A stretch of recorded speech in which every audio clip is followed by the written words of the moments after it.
hartlik welkom by hierdie erediens van 28 September 2025.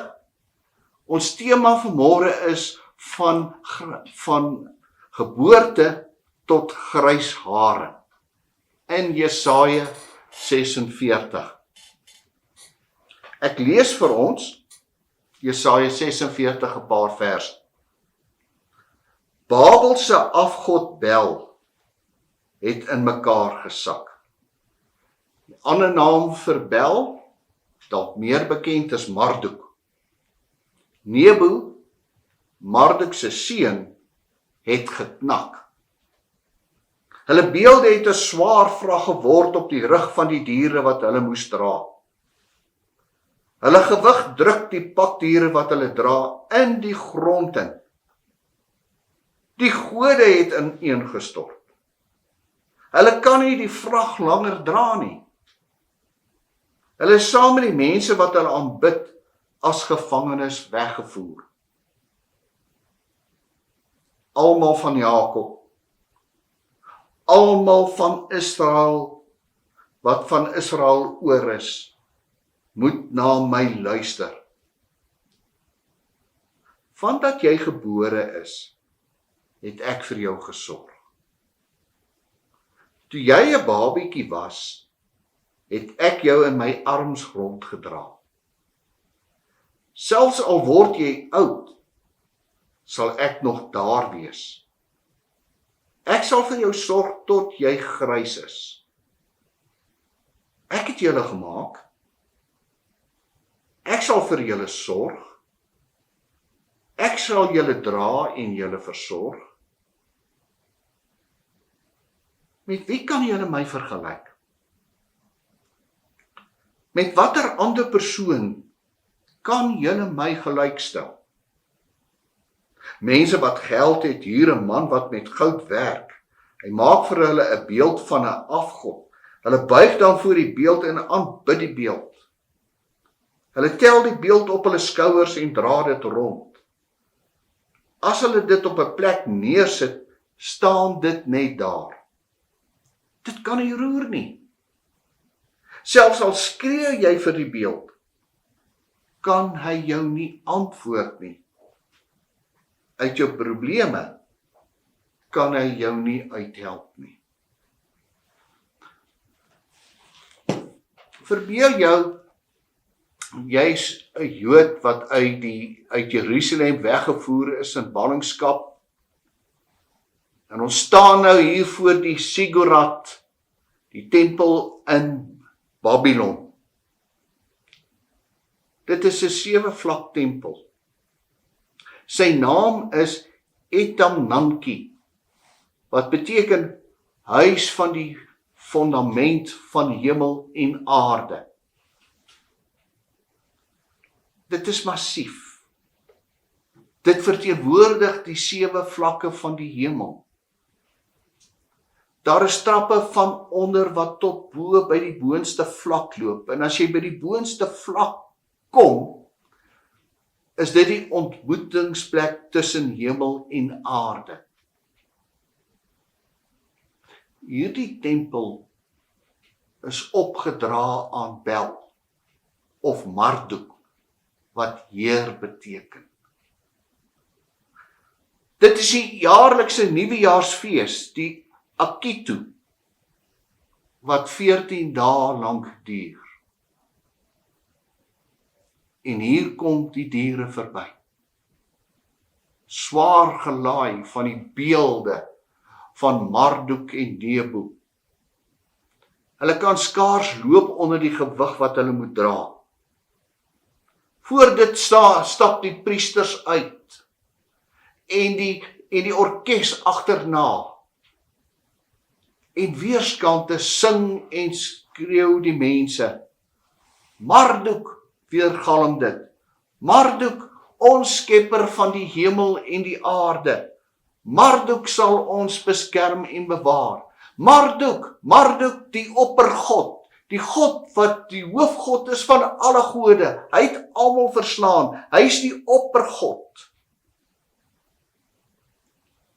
En dan staan 'n mens daar het hy Jahwe ook verslaan, die God van Israel. Want Jahwe kon nie Jerusalem beskerm nie. Jahwe kon nie sy eie huis, die tempel, beskerm nie. Hy kon nie Jerusalem beskerm nie. Hy kon nie die koningshuis beskerm nie. Alles lê in stukke. En ons is weggevoer na Babylon.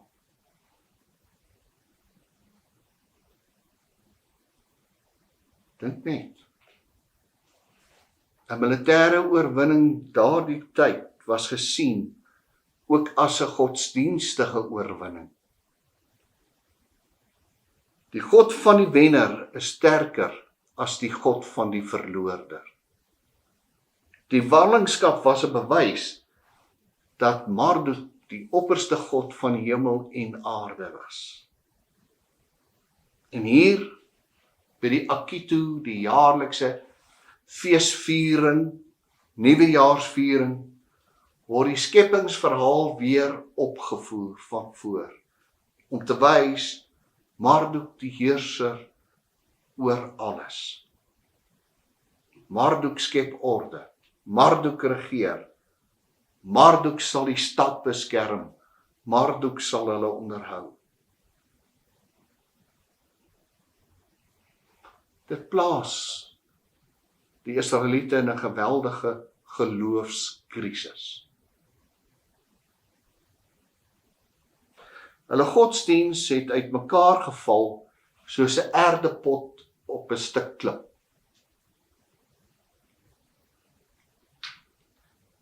Dink 'n bietjie aan Dani Botha met sy wegraping wat hy voorspel het tussen 23 en 25 September. In watter geloofskrisis het hy sy aanhangers gestel? Mense, baie mense volgens hulle wat tot bekering gekom het. Hoe sal hulle nou op dit reageer? Die reaksie daar buite is uiteenlopend. Mense spot daarmee. Ander sê niemand ken die dag en die datum nie. Daar is net die Here weet. Ander sê daar is nie 'n wegraping nie. Volgens die Joodse apokaliptiek waarvan die Christene deel is daar net 'n eindoordeel. Ander sê 2000 jaar lank het Christus nie gekom nie, hoekom sal hy nou kom? En ander sê weer Christus het nooit opgestaan uit die dood nie. Dit is 'n Christelike mite. Daar is nie 'n wegraping nie. Daar is ook nie 'n wederkoms nie. Daar is ook nie 'n opstanding. Kan jy sien in watter geloofskrisis dit mense moes plaas, en die geloofskrisis waarin die mense van Israel in Babylon verkeer het. Daarom baie mense het die godsdiens verlaat. Kyk, as jy nou mooi saam met kyk hoeveel Jode is in daardie optog wat voor Marduk se diere uitloop en skreeu, Marduk is God, Marduk is koning. Baie het die Babyloniese godsdiens aangeneem. Nou, een van die gevolge van hierdie Babyloniese gevangenskap is dat dit geloof ook baie persoonlik gemaak het, omdat die Israelitiese geloof verkrummel het en in wye verskillende paaie geloop het baie van die geloof of het geloof persoonlik geword. 'n hele skuif in Israel se godsdiensbelewing meegebring. Ek in my grysheid, wat toe ek 20 jaar oud was, weggevoer is Babylon toe en ek's nou 60, het my keuse gemaak hier by die Akitu, hierdie nuwejaars optogfees. Ek gaan nie saamloop nie. Ek gaan nie saam sing nie. Ek gaan nie saam musiek maak nie. Ek het my lier gevat en daar teen 'n boompie opgehang. Ek kan nie. Jy weet die profeet Jesaja wat hier by ons bly, hy woon so 'n paar blokke van my af. En wat hy nou die dag vir my gesê het, is nogal baie waar. Ek dink ook so. Jy kan nie die God van Israel op diere rondry nie. Hy spot met hulle. Hy sê, hierdie Babiloniese gode is laste wat die diere moet dra. Maar Jahwe het ons mos altyd gedra. Hy sê, die Babiloniese afgodsdienste is, jy maak 'n beeld daarvan en jy sit dit daar op 'n plek en daar bly dit. Dit is soos 'n portret wat jy ophang. Dit hang teen die muur. Jy het dit gemaak, jy dra dit rond, jy hang dit. Dis dood. Dit kan jou nooit help nie. Jy kan nie van God 'n afbeeld maak. Hy het 'n tweede ding gesê wat my nogal baie diep getref het. Hy het die familiemetafoor gebruik om sy boodskap vir my duidelik te maak. En hierdie familiemetafoor wat hy gebruik het, sê, hy dra sy volk van voorgeboorte tot ouderdom. Gedra van moederskoot tot grysheid.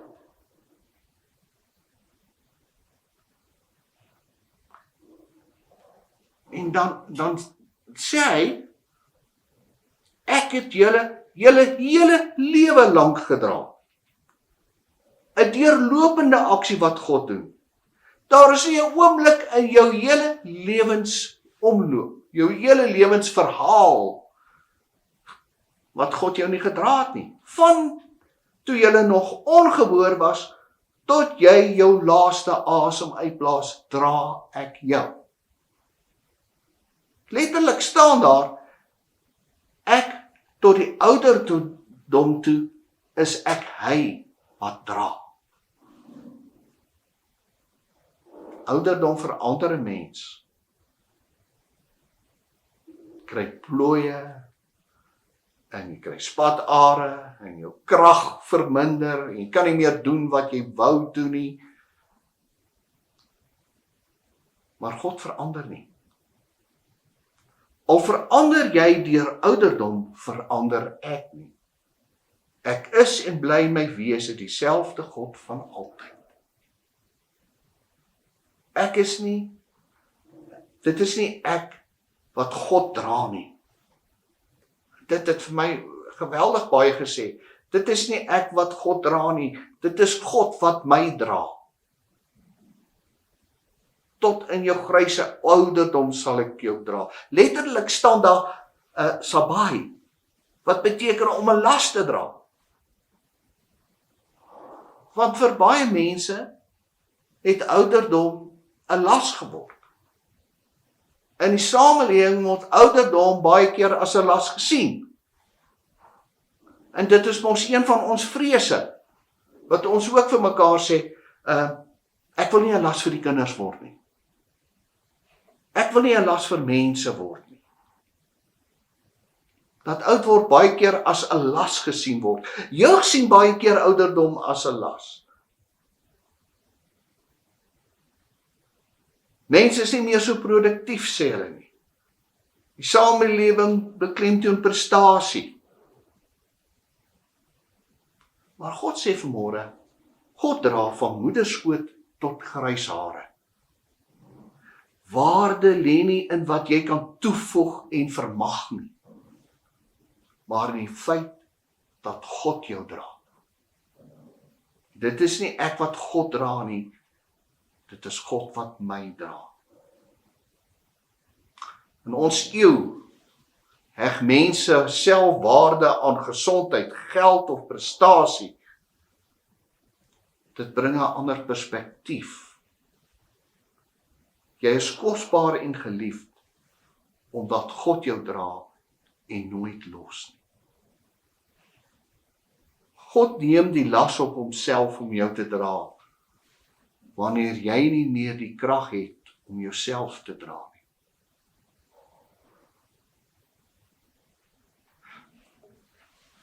Maar ouderdom, sê ons baie keer vir mekaar, ek is so bang ek verloor my onafhanklikheid. Vir baie van ons ouer mense is dit 'n groot ding as ek die dag moet ophou motor bestuur, want die dag wat ek ophou motor bestuur, gee ek my onafhanklikheid prys. Dan moet ek op die kinders staat maak vir vervoer. Op ander staat maak om my te help. Of by plekkies te bring. Die Hollanders het 'n spreekwoord. Ag, julle ken dit. So ons wil onafhanklik bly, solank as moontlik. Hierdie gedeelte sê vir ons, God dra ons. En as 'n mens jou onafhanklikheid verloor,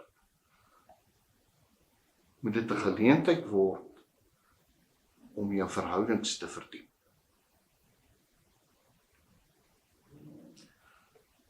Ons wil nie dat ander vir ons sorg nie. Nee, as mens ouer word, dan moet 'n mens leer om ander vrae te vra. Nie vra uit swakheid nie, maar uit wysheid. Is kinders dan, kry hulle dan die geleentheid om liefde aan ons te bewys nie. Eensaamheid, die stilte wat roep. Eensaamheid is nie net die afwesigheid van mense nie, maar dikwels die afwesigheid van die gevoel van betekenis.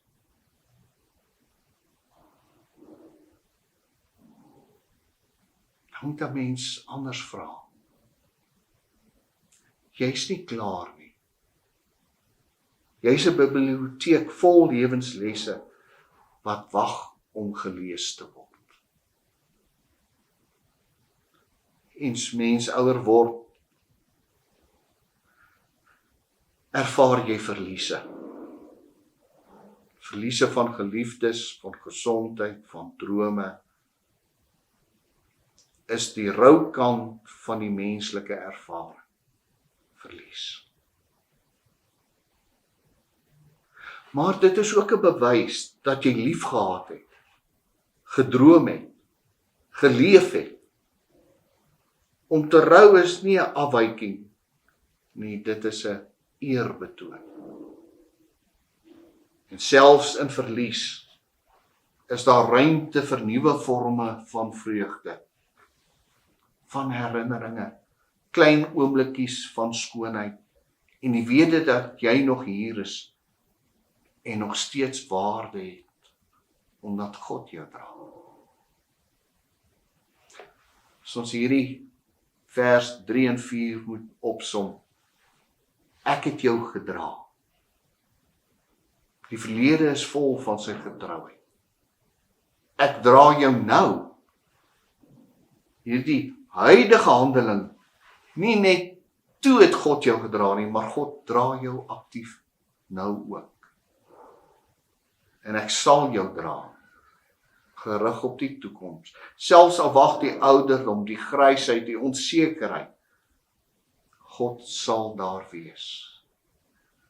Dit wys dat sy belofte deur alle lewensfases strek. Hy sluit af, hy sê, ek ondersteun en red jou. Ek is nie net ondersteunend teenwoordig nie, maar reddend en verlossing. En dit is meer as dra. Hy hou vas. Hy red. En dis 'n aktiewe, reddende dra, nie passief nie. Jy sien, hierdie familie metafoor is die hartklop van die hoofstuk.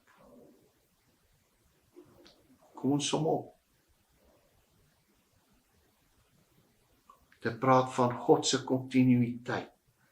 God se draande sorg is ononderbroken.